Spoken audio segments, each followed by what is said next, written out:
We are burning out the control arm bushings on the truck. Yeah, these are SPC upper control arms. Nate's struggling to get the Don't torch ever lit. say that again. Oh my god, it smells like a burnout. It smells like a burnout competition. It's almost good. It's almost caught. Yeah, it goes out. Oh, dude. Oh, I'm ready to smoke. Once you get the inner sleeve out, they will ignite because there's like an air hole. It's lipped on the other side. It's not a straight shaft. It'll still. I don't think you're gonna get it out.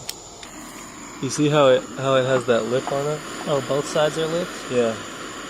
Like it's a lot too. It's flayed out a lot. I don't think they're coming out.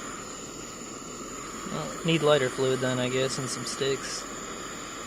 Yeah, it would have been better if Because we there's no air hole. Yeah, if we made a fire and then threw the arms in the fire. It's not too late. It's pushing itself. It's taking out. the shit.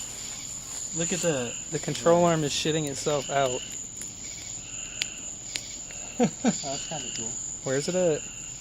Right there. Oh. Cool. Can I dump gasoline on it now? Yeah. That's what your asshole looks like after you eat out. Oh, there it goes. Yep. Oh, watch out, Paul. You gotta back up. What are you doing? That's gas, dude. This is dissolving that bottle. Yeah. Oh my god. We're catching the house on fire tonight, boys. It's fine, just the ground. Here's the inner sleeve. There's the inner race, and there's the rubber. Both control arms are done. What are you, racist? There we go. There's my inner racist coming up. And now we have 2 forged control arms for sale. Yep. Hardened steel. We're about to throw this in a bucket of Put it oil. in a bucket of used oil and make it into carbon steel. Yep. Like a boss. You could do that? Yes, that's what they do for blades. Don't do that. Since these SPC upper control arms had these bonded rubber to the metal sleeve, I burned out the bonded rubber in the middle, and now I'm about to cut this sleeve out.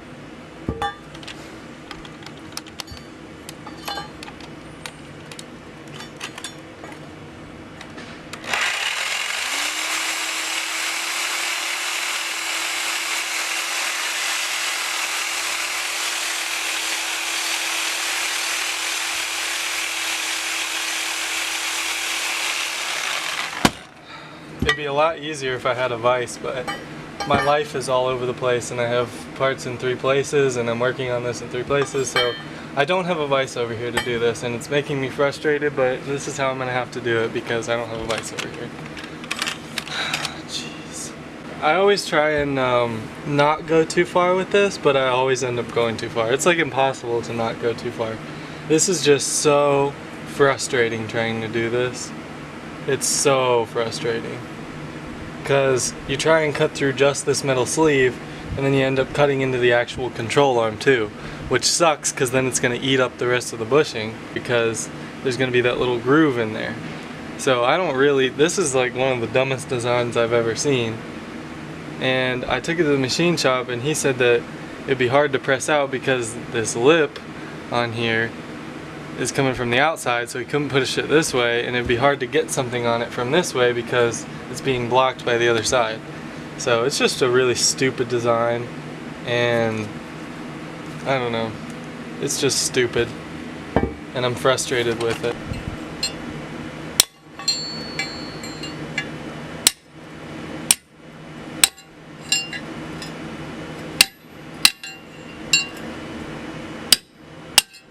There's another shortcoming of this poorly designed manifold. So not only is this wastegate in a terrible location, the holes for the bolts that mount the wastegate, the holes are too shallow here.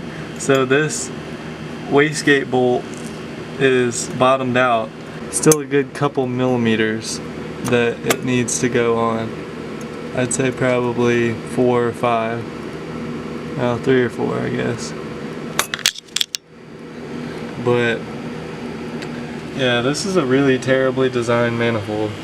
I'm installing new axle seals on the differential before I put it in there, because this little spring fell out and they just look kind of old. So I'm gonna install new seals. These are the new seals that I'm gonna be installing. This is the part number and everything.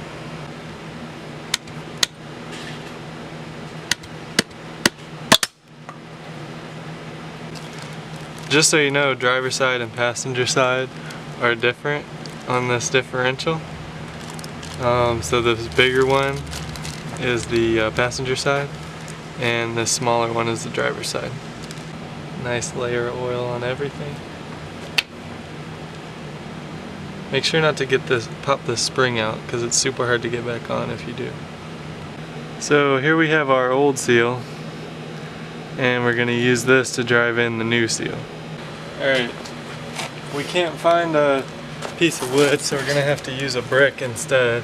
But we have the new seal, and then the old seal, and then a brick.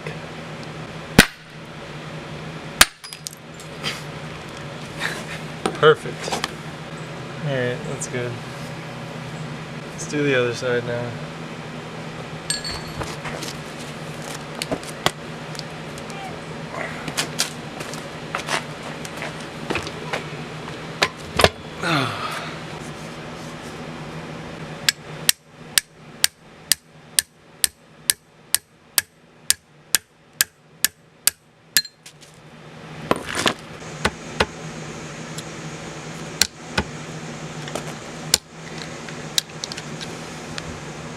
Alright, new seals are installed.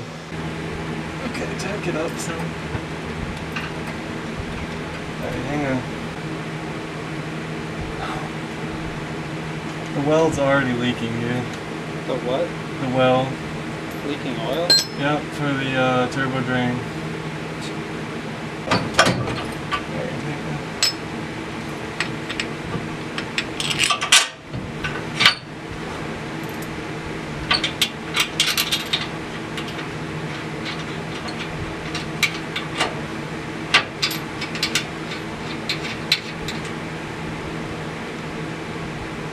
Okay. Alright. See you around. Alright, thanks for the help. This is our start on the exhaust. It's not gonna face forward like that in the end, but that's just how we have it started. So what I'm gonna do with this exhaust is that it has to come down, it has to go to a 90 like this and then some. So I'm sitting here trying to figure out the best way to route this exhaust. And it looks like I'm going to need to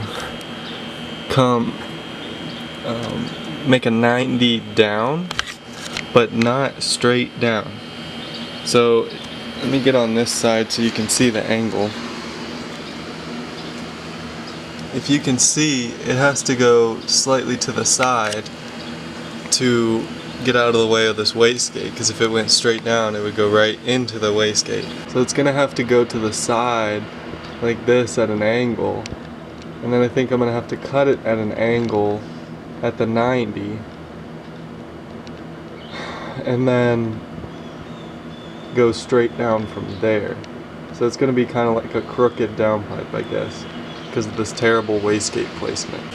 Yeah, that's my plan for the exhaust. Once I get it past this wastegate right here, it should be pretty easy, but just getting the angles to get around that wastegate is going to be pretty hard, because I'm definitely not a professional fabricator. So the plan is once I get past the wastegate, is to just come down right here like stock, and then come out, and then I'm going to flip this around. There's two bolts right here. There's two bolts holding it in right there. And I'm going to flip this mount around and use it on the front right here. So it'll come out the other way. And then I'm just going to make a 90 right after this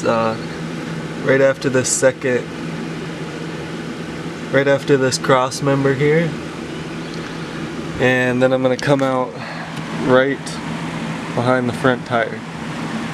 So this is going to be our first cut on, well, not the first cut because I already cut these ends off, but this is going to be the first bend in the downpipe right here. I'm cutting it right now.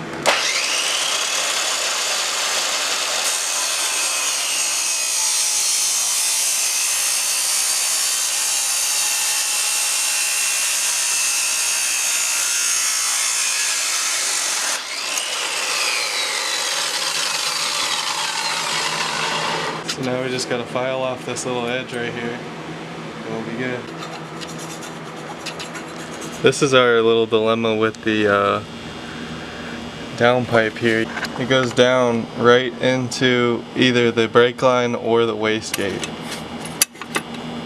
So we're gonna have to do something else here. I don't know. We just made the lines for the downpipe.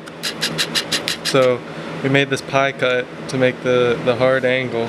And then we made the marks on how to line it up to weld it. And then we also made marks on the flange here. Like that. Like a glove. So it's all gonna go together just like that. We're gonna tack it up right now and see how it works. First time ever welding for Nate. That's good. That was good.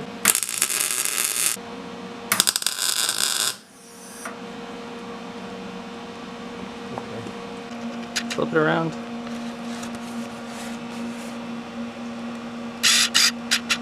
And turn it out.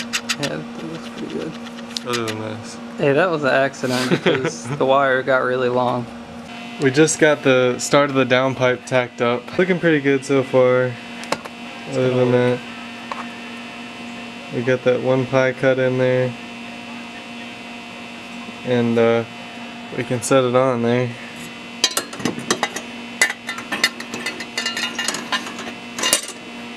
It has a couple millimeters of clearance from the wastegate here.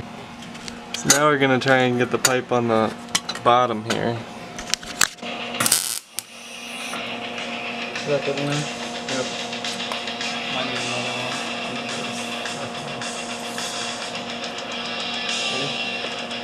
Yep. Welding.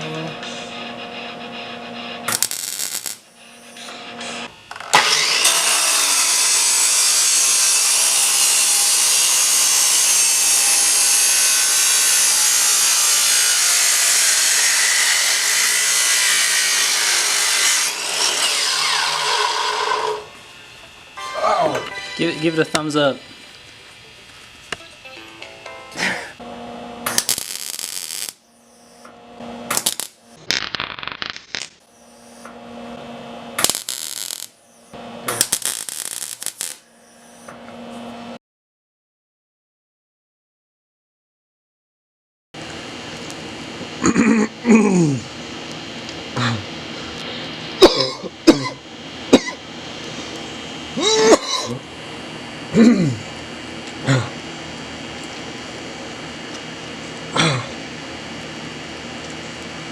This is our starter on the exhaust.